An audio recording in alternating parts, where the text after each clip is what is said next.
recognize that because they've been involved in it. They have helped to enable the negotiations to go forward. We'll leave the last minute of this as the President is visiting Lanham, Maryland, and Oasis Mechanical Contractors. He's here to talk about job creation. President Obama, live coverage here on C-SPAN. Good afternoon, and I appreciate the warm welcome from Rick Cummings and Dennis Bean and all the folks at Oasis. Thank you so much. These guys are experts in heating and cooling systems, though having spent some time in Washington, I actually am already very familiar with hot air, I have to say. That, by the way, does not apply to the head of the Small Business Administration, Karen Mills, who's here today, and Karen has focused like a laser on helping small businesses not only survive, but to thrive amidst the economic storm of the past 2 years. We're also joined here by Ruth Gresser, who's the owner and chef at Pizzeria Paradiso. And I'm a little upset with Ruth because she did not bring samples, but Reggie Love has testified that the pizza's outstanding. She's got restaurants in Washington. And also Will Pollack, who's the owner and operator of the Potomac Riverboat Company in Alexandria, Virginia. There's Will. These folks know, as every living soul in America does, that these have been a rough couple of years for our economy and for our country. The deepest downturn since the Great Depression ripped through our economy, costing more than 8 million jobs and rocking businesses large and small. And that's why we took some very tough steps, in some cases some unpopular steps, when I took office to break the back of this recession.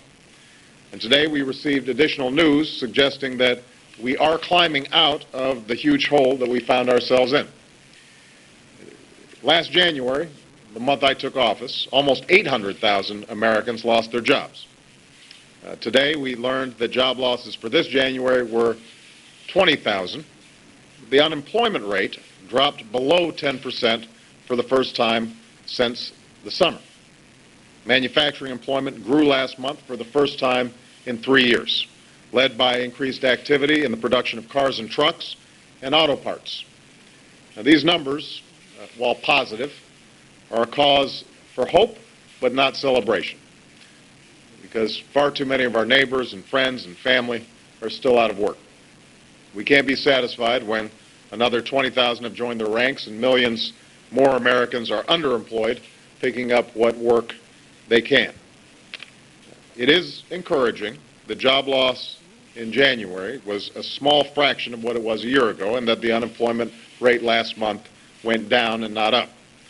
Understanding that these numbers will continue to fluctuate for months to come, these are welcome, if modest, signs of progress along the road to recovery. Now, even as we take additional steps to hasten that recovery, we know that there are limits to what government can do to create jobs. The true engine of job creation will always be businesses. What government can do is fuel that engine by giving entrepreneurs and companies the support to open their doors and to expand and to hire more workers.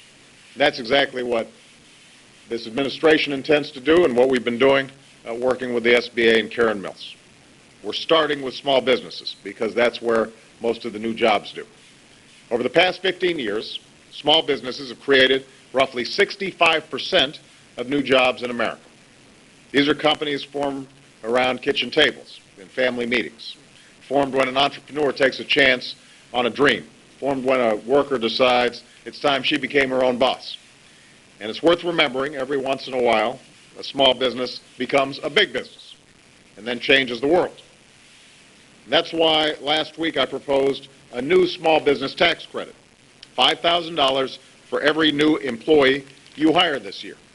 And a couple of these folks here, small business owners that I talked to, said they'd be interested in using that tax credit.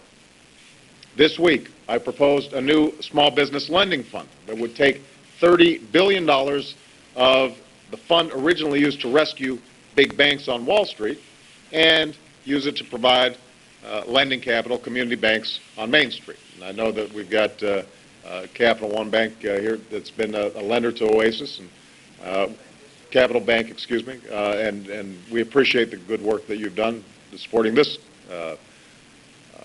this company. Under Karen Mills, SBA has increased loan guarantees and reduced fees, steps that have increased SBA lending by 86%. We've called for legislation to increase SBA loan limits to allow us to guarantee loans of up to $5 million, compared with $2 million now.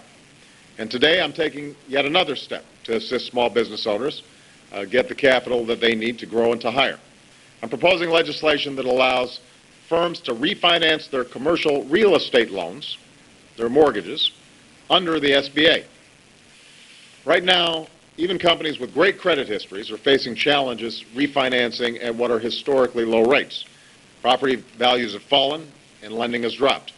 As a result, many businesses that would otherwise survive this downturn are at risk of defaulting, which in turn will lead to even lower property values and less lending, not to mention lost jobs.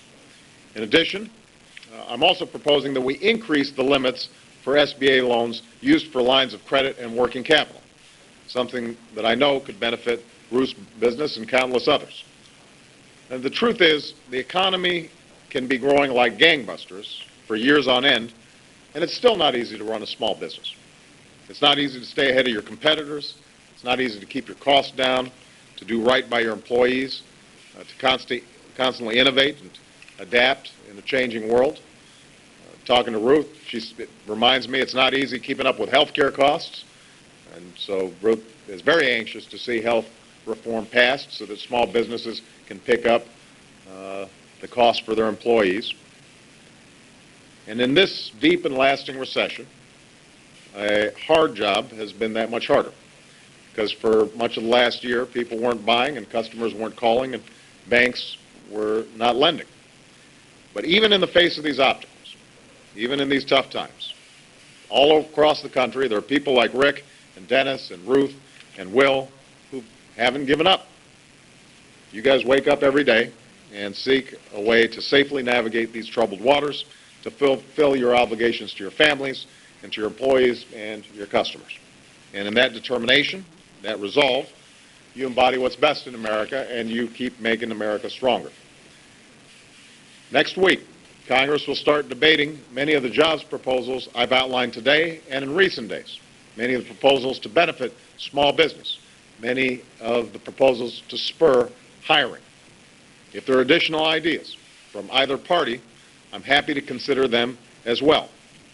But what I hope, what I strongly urge, is that we work quickly and we work together to get this done. America's small businesses are counting on us. So thank you very much, everybody. And thank you, guys.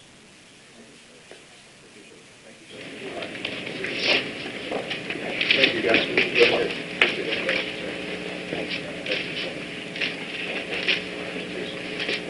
All right. Thanks, guys. Stay out of